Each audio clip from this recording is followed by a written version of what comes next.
Selamat pagi Ibu Kandi dan rekan-rekan sekalian. Kami dari kelompok 4 ingin memaparkan materi terkait corporate governance. Saya Hanif Iqbal bersama 7 rekan saya akan memaparkan materi terkait corporate governance.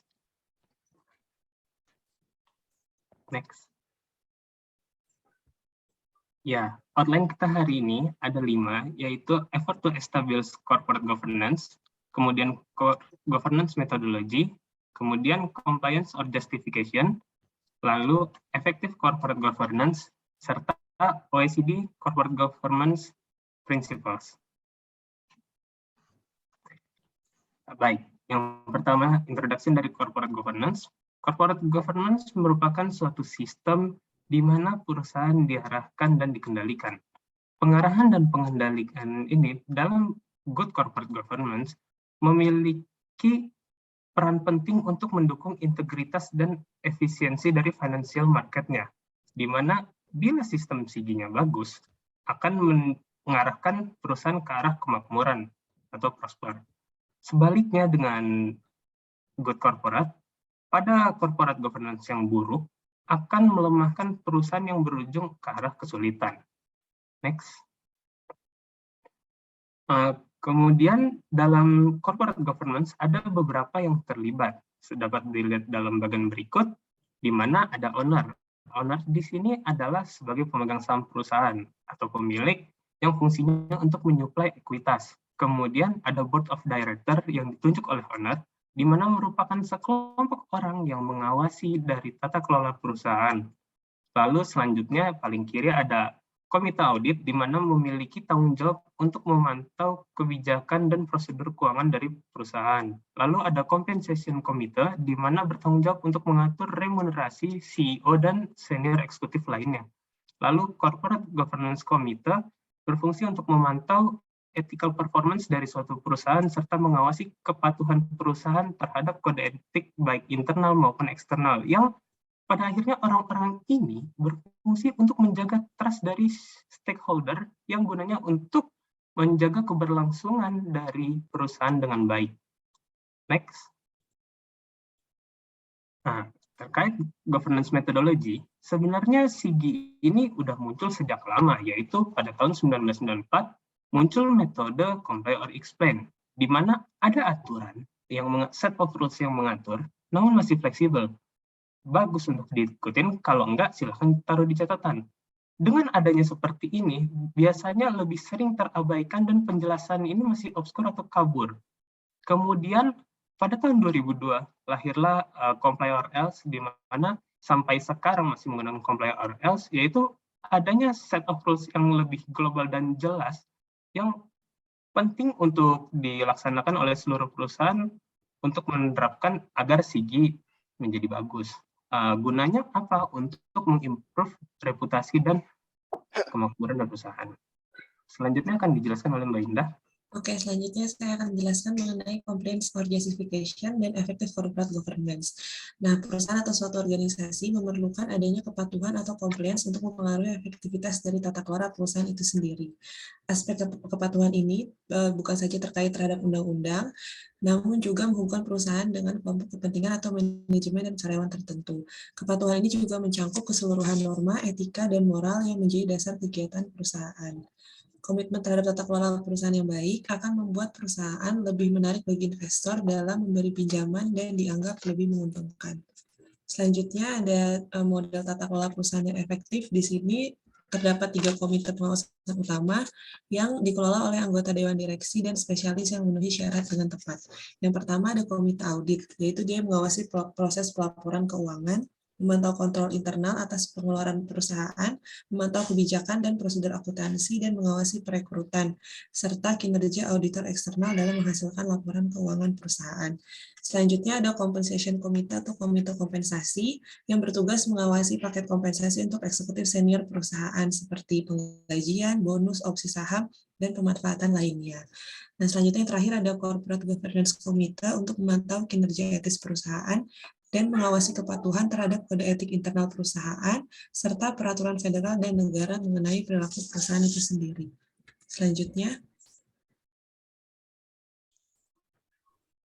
Baik, selanjutnya kita akan membahas prinsip-prinsip corporate governance yang dikeluarkan oleh OECD. Yang pertama adalah bagaimana memastikan basis kerangka tata kelola yang efektif. Kerangka tata kelola perusahaan harus mempromosikan pasar atau bisnis yang transparan dan adil, dan alokasi sumber daya yang efisien. Nah, ini harus konsisten dengan aturan hukum dan mendukung pengawasan dan penegakan yang efektif. Seperti yang kita ketahui sebelumnya, esensi dari efektif corporate governance atau tata kelola perusahaan adalah memastikan hubungan yang saling percaya antar pelaku dalam perusahaan itu, baik pengelola, pemegang saham, atau stakeholder lainnya. Nah, maka dari itu, tata kelola perusahaan yang efektif memerlukan kerangka hukum yang baik yang dapat diandalkan semua pihak. Nah, ini nih yang merupakan kombinasi yang pas yang harus diusahakan oleh perusahaan. Apa yang bekerja dengan baik di satu perusahaan belum tentu bekerja baik pula dengan di perusahaan yang lain. Nah, ketika keadaan atau situasi berubah, ketentuan yang berbeda dari kerangka tata kelola perusahaan harus juga ditinjau dan bila perlu disesuaikan. Namun intinya adalah kerangka atau framework tata kelola perusahaan dirancang agar menghindari regulasi yang berlebihan, kemudian tapi tetap juga mendukung kreativitas kewirausahaan, namun juga membatasi risiko yang merusak seperti konflik kepentingan baik di sektor swasta maupun publik. Nah, maka dari itu, ada pun hal-hal yang diperhatikan dalam kerangka tata kelola perusahaan berdasarkan prinsip OECD, yaitu yang pertama, kerangka tata kelola perusahaan harus dikembangkan dengan pandangan terhadap dampaknya terhadap kinerja ekonomi secara keseluruhan. Kemudian insentif yang diciptakan juga bagi pelaku pasar dan promosi pasar harus transparan dan berfungsi dengan baik. Kemudian persyaratan hukum dan peraturan yang mempengaruhi praktik tata kelola perusahaan harus konsisten dengan aturan hukum serta transparan dan juga dapat ditegakkan. Yang ketiga, pembagian tanggung jawab di antara otoritas yang berbeda harus diartikulasikan atau diimplementasikan dengan jelas dan dirancang untuk melayani kepentingan publik. Kemudian regulasi pasar saham juga harus mendukung tata kelola perusahaan yang efektif, dan yang terakhir adalah yang harus dipertimbangkan, otoritas pengawasan, pengaturan, dan penegakan harus memiliki wewenang, integritas, dan sumber daya untuk memenuhi tugasnya secara profesional dan objektif. Selain itu, keputusan mereka harus tepat waktu, transparan, serta dapat dijelaskan sepenuhnya. Kemudian dijelaskan oleh rekan saya. Oke, baik. Terima kasih, Mas Teddy. Berikutnya, prinsip GCG adalah manajemen itu harus memperlakukan semua pemilik saham untuk memperoleh haknya dan diperlakukan secara adil. Ada 8 prinsip yang diatur dalam OECD G20 ini. Prinsip yang pertama adalah setiap pemegang saham memiliki hak dasar. Hak dasar itu dia meregistrasi dirinya untuk membeli saham dengan aman, memperoleh informasi dengan benar, ikut berpartisipasi dalam acara-acara perusahaan, dan kira-kira bagian laba yang akan diperoleh itu berapa. Kemudian prinsip yang kedua adalah informasi yang diberikan harus cukup, terutama apabila ada perubahan anggaran dasar dan anggaran rumah tangga perusahaan. Prinsip yang ketiga adalah setiap pemegang saham memiliki kesempatan untuk berpartisipasi atau memperoleh jadwal atau agenda apabila ada acara pertemuan pemegang saham, dan pemegang saham bisa menunjuk wakil atau kuasa apabila berhalangan hadir. Prinsip yang keempat adalah pemegang saham bisa berkonsultasi dengan sesama pemegang saham apabila ada unsur-unsur atau kegiatan yang kira-kira akan berpengaruh kepada nilai saham yang mereka miliki. Yang kelima adalah setiap pemegang saham pada kelas yang sama harus diperlakukan dengan cara yang sama. Yang keenam adalah apabila perusahaan melakukan transaksi dengan pihak-pihak lain, misalnya terjadi konflik of interest, maka hal tersebut harus diberitahukan kepada pemegang saham. Prinsip yang ketujuh adalah hak pemegang saham yang minoritas itu harus dilindungi dari upaya kesewenang-wenangan, misalnya dari para pemegang saham pengendali.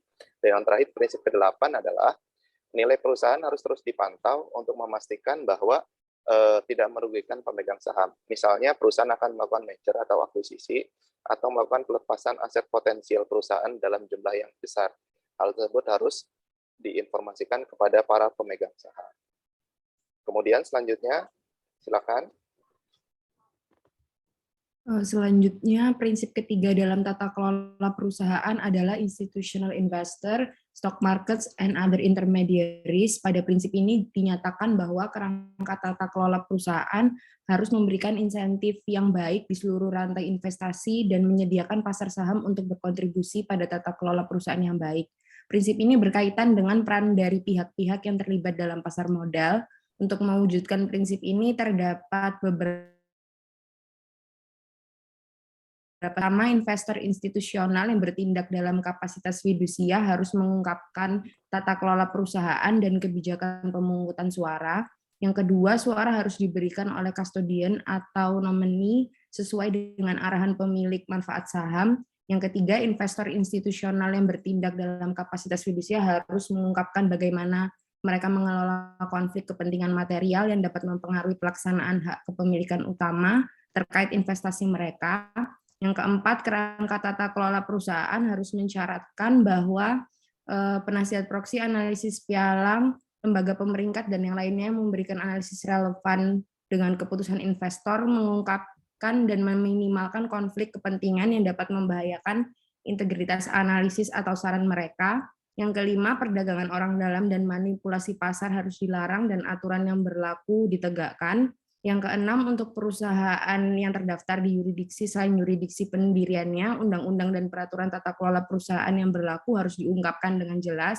Dan yang terakhir, pasar saham harus menyediakan penemuan harga yang adil dan efisien sehingga sarana untuk membantu mempromosikan tata kelola perusahaan yang efektif. Selanjutnya akan dijelaskan oleh Mbak Vita. Baik, terima kasih Mbak. Selanjutnya saya akan menjelaskan peran pemangku kepentingan dalam tata kelola perusahaan. Para pemangku kepentingan adalah mereka yang terpengaruh secara langsung oleh keputusan strategis dan operasional perusahaan. Framework tata kelola perusahaan harus mengakui hak para pemangku kepentingan yang sudah ditetapkan undang-undang ataupun melalui kesepakatan bersama. Hal ini mendorong kerjasama aktif antar perusahaan dan pemangku kepentingan dalam menciptakan kesejahteraan yang berkelanjutan bagi perusahaan, salah satunya secara finansial. Maka dari itu, perusahaan harus mengakui kepentingan para pemangku kepentingan dan kontribusi mereka terhadap kesuksesan jangka panjang perusahaan. Peran pemangku kepentingan dalam tata kelola perusahaan ialah kita harus tahu bahwa slide selanjutnya, next. Yang pertama, hak pemangku kepentingan itu ditetapkan oleh badan hukum atau undang-undang yang sudah disepakati haruslah dihormati. Contohnya, tanggung jawab sosial seperti memberikan gaji sesuai dengan perjanjian yang ditulis dan tidak melakukan diskriminasi dalam hal apapun.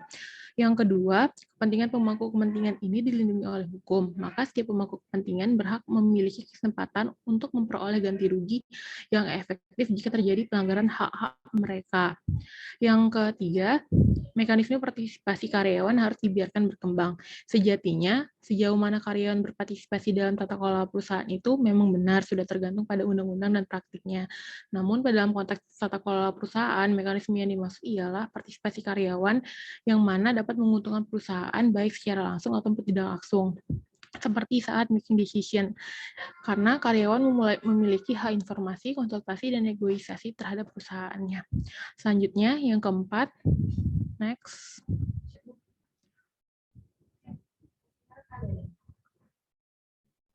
Slide selanjutnya, yang keempat, pemangku kepentingan berpartisipasi dalam proses tata kelola perusahaan.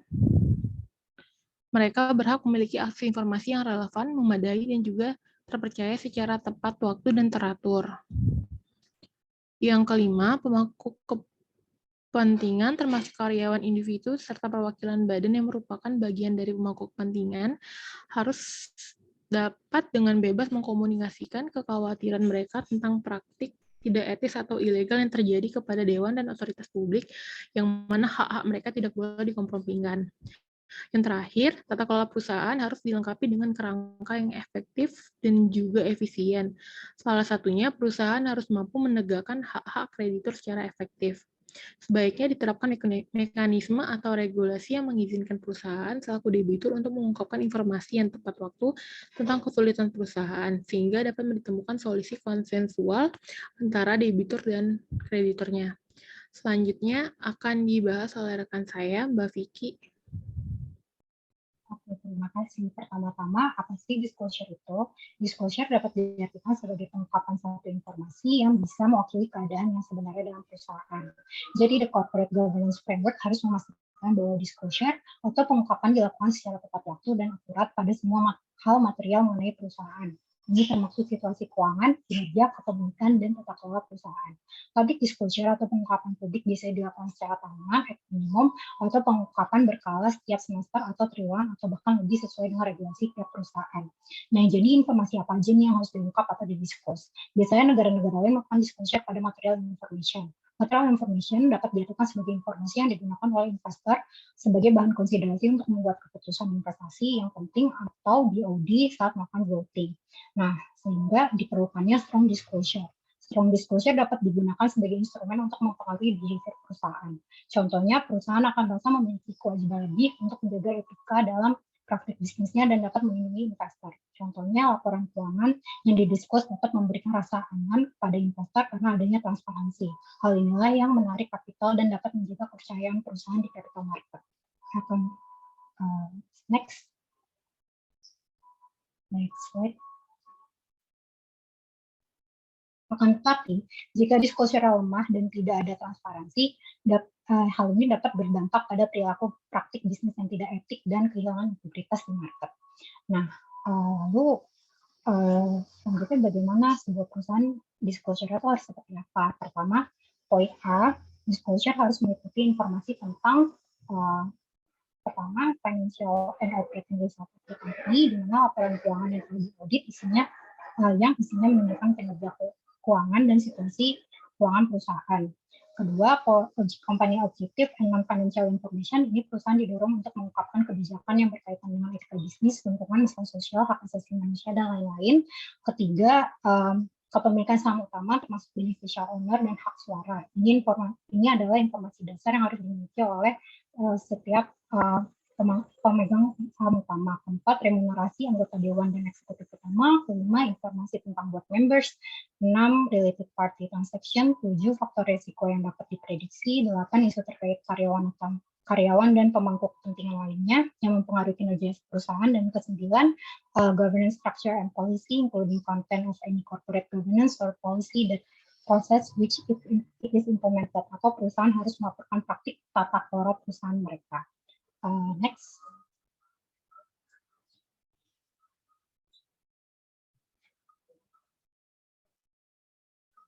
Nah, terus selanjutnya disclosure di perusahaan juga dapat dilakukan dengan pemberian informasi yang harus siap untuk diungkapkan sesuai dengan kualitas laporan keuangan dan keuangan dengan kualitas yang baik. Terus poin C, audit tahunan harus dilakukan oleh auditor yang independen, kompeten, dan berkualitas. Poin D, auditor eksternal harus bertanggung jawab kepada pemegang saham dan berkewajiban kepada perusahaan untuk melakukan audit yang cermat. Dan terakhir, poin E, sesuai dengan buku OECD, seluruh channels for disseminating information should provide equal, timely, and cost-effective access to relevant information by users. Nah, berikut adalah salah satu bentuk dari disclosure dan transparansi yang biasanya dilakukan oleh perusahaan, yaitu annual report. Selanjutnya akan dilanjutkan oleh rekan saya, Mas Dian. Saya akan menjelaskan bagaimana tanggung jawab dari Dewan. Board atau Dewan ini memiliki berbagai tanggung jawab dan prosedur yang harus dijalankan. Sebelum membahas apa saja tanggung jawab Dewan secara rinci, kita harus mengetahui bahwa fungsi Dewan dibagi ke dalam dua macam, yaitu pelaksanaan kebijakan dan pengawasan pelaksanaan kebijakan. Di beberapa negara, dua fungsi ini dijalankan sekaligus pada satu top level manajemen perusahaan. Nah, itu dikenal dengan istilah unitary, di mana Board of Director menjadi dewan tertinggi yang menjalankan fungsi pengawasan dan pelaksana. Selain itu, ada juga sistem manajemen perusahaan yang dikenal dengan two-tier boards, di mana pada dasarnya ini fungsi pengawasan dan pelaksanaan kebijakan dilakukan secara terpisah. Hal ini yang banyak diterapkan di perusahaan Indonesia, sehingga kita tidak asing dengan istilah Dewan Komisaris dan Dewan Direksi. Namun, prinsip yang diterapkan pada model struktur apapun tetap berfungsi untuk mengatur perusahaan dan pemantauan pengelolaan.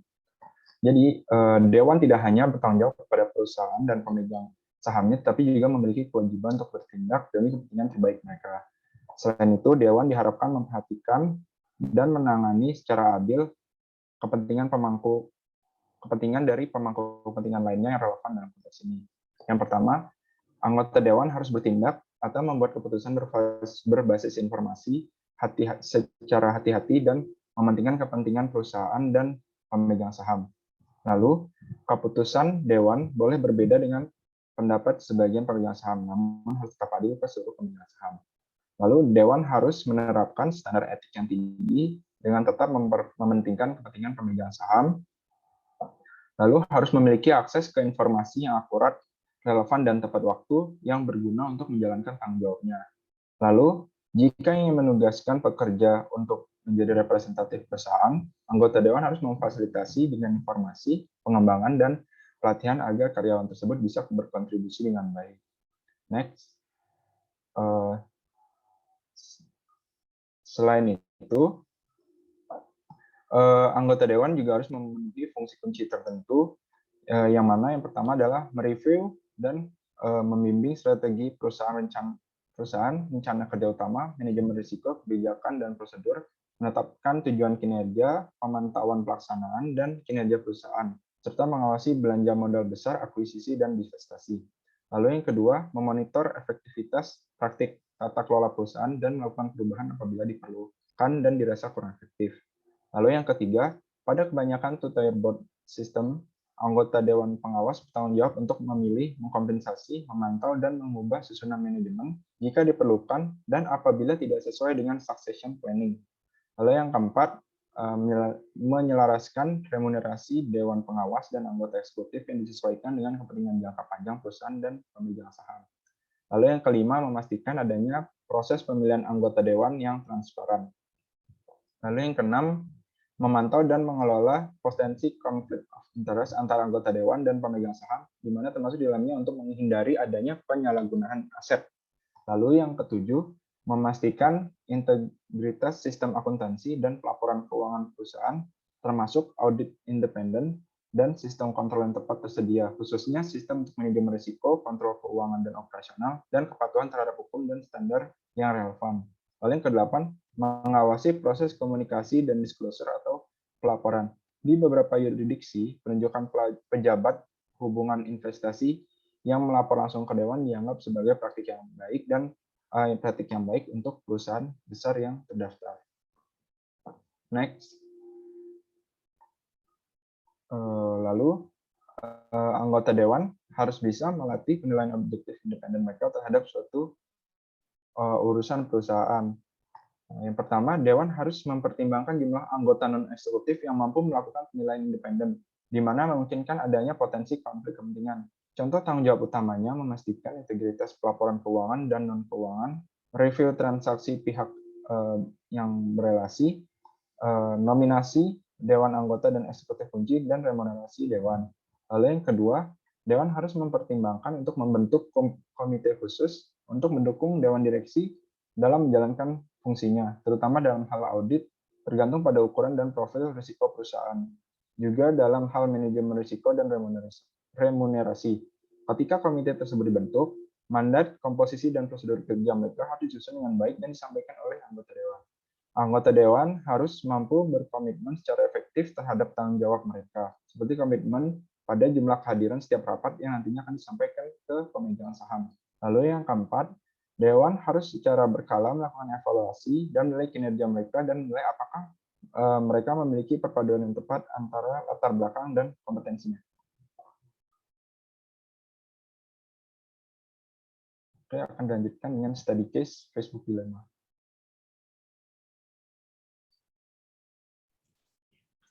Baik, saya akan membacakan summary of case dari Facebook Dilemma ini. Yang pertama, sejak awal Mark Zuckerberg mendiri Facebook ini memiliki visi untuk menghubungkan seluruh dunia. Namun, pada video yang tertera pada YouTube disebutkan ada musim semi Arab yang terjadi di Mesir. Ada halaman pada Facebook yang diikuti banyak orang dan ada sesuatu yang terjadi di kota Tunisiana tersebar luas ke seluruh penjuru dunia dan dengan hanya cara online saja, sehingga membuat rezim jatuh, yang mana pada saat itu Presiden Barak membuat keputusan yang merugikan masyarakat. Namun dengan adanya laman Facebook ini membuat Presiden Barack ini mundur dari jabatannya. Lalu ada menu like, komen, dan share pada Facebook. Ini digunakan dan selalu ada konsekuensi, serta banyak negara juga yang memutuskan bahwa ini akan merugikan negaranya mereka, dan mereka bertanya kepada Facebook apakah Facebook memiliki solusi ini. Namun dari pihak Facebooknya menjawab tidak ada solusi untuk itu. Dalam setiap wawancara, baik dari seluruh pegawai Facebook itu sendiri, Mark Zuckerberg dan Sandberg menyatakan bahwa Facebook tidak akan menjual atau membagikan informasi orang kecuali si pengguna ini yang membagi sendiri. Namun sebelum IPO, hal yang terjadi dinyatakan oleh Tim Sparpali, Facebook Director Public Policy pada tahun 2009 sampai 2011, di menit ke-28 mengatakan bahwa 4-5 bulan sebelum IPO, Facebook mengumumkan hubungan pertamanya dengan perusahaan pialang data, perusahaan yang sama sekali tidak disadari oleh kebanyakan orang Amerika bahwa mereka membeli data kita masing-masing dan membuat tim keluar dari Facebook. Selanjutnya,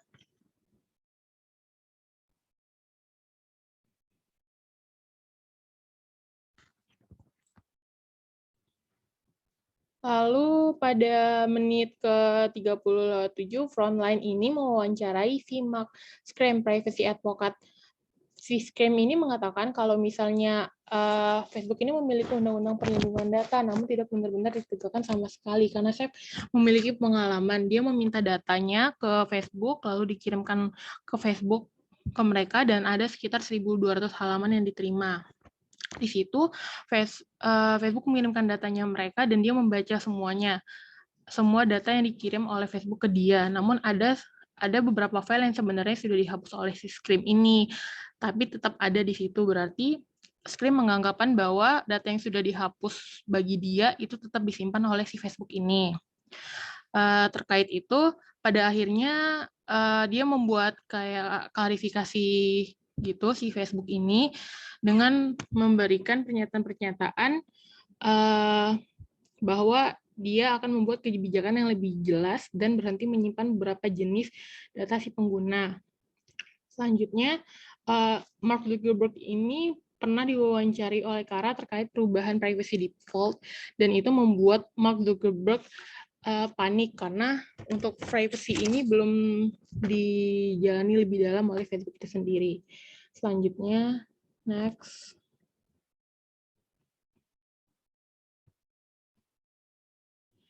Lalu ada David Fladek, tim dari FTC.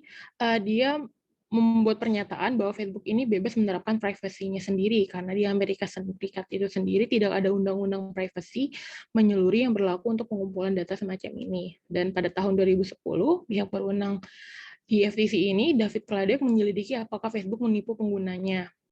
Dan itu tidak terbukti dengan jelas. Lalu pada menit ke-42, Rand Wilson selaku programmer manager DARPA, dia berjabat pada tahun 2010 sampai 2015, mengatakan sosial media ini dapat digunakan untuk tujuan yang sangat jahat. Salah satunya di St. Petersburg, Rusia, ada pabrik propaganda rahasia yang disebut dengan The Internet Research Agency. Ratusan operator Rusia ini dipekerjakan untuk menggunakan media sosial untuk melawan pemerintah anti-Rusia di negara tetangga Ukraina. Internet Research Agency itu proyek persepsi palsu tentang Rusia, jadi ada ilustrasi, gambar yang mempengaruhi pikiran orang. Di situ ditampilin di laman Facebook. Efek yang diinginkan dari Internet Research Agency ini ialah membantu menabur ketidakpercayaan dan ketakutan terhadap pemerintah Ukraina. Berita hoax, berita palsu ini disiapkan dan di-share pada laman Facebook. Semacam Facebook ini dipersenjatai menurut pemerintah Ukraina.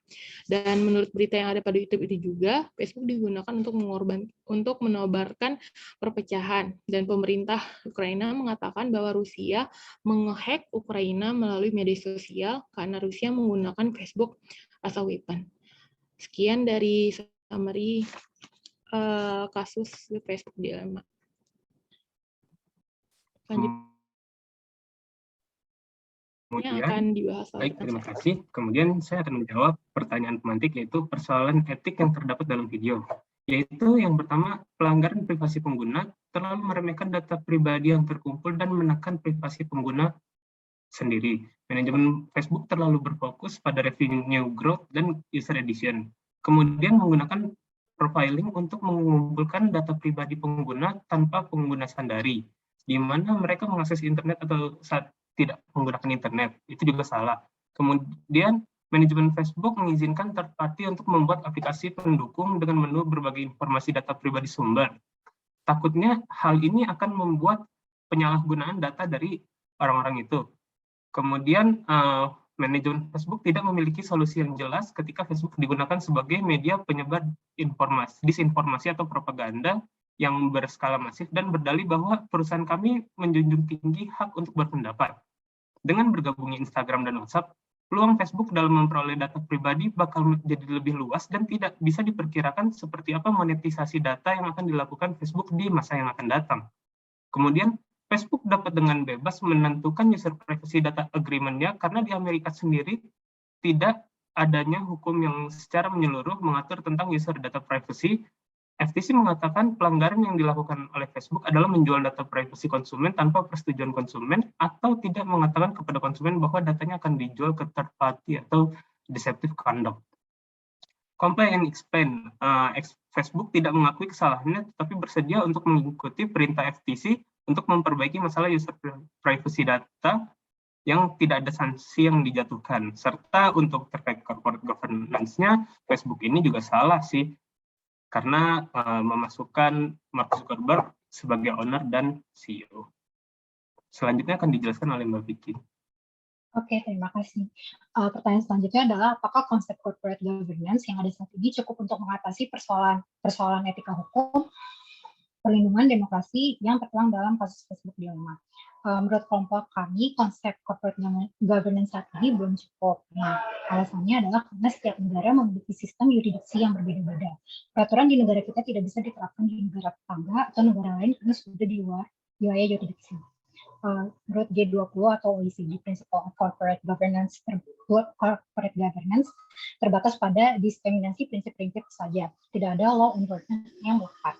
Selanjutnya. Terakhir, diperlukannya intervensi dan kontrol oleh pemerintah untuk membuat regulasi serta mengawasi praktik bisnis perusahaan terkait proses perolehan data pelanggan dan bagaimana data tersebut digunakan serta pertanggungjawaban perusahaan akan menggunakan data pelanggan tersebut. Tetapi hal-hal ini tidak lebih mengatur ke eksternal Facebooknya yang tidak sesuai dengan yang tidak tercantum pada corporate governance.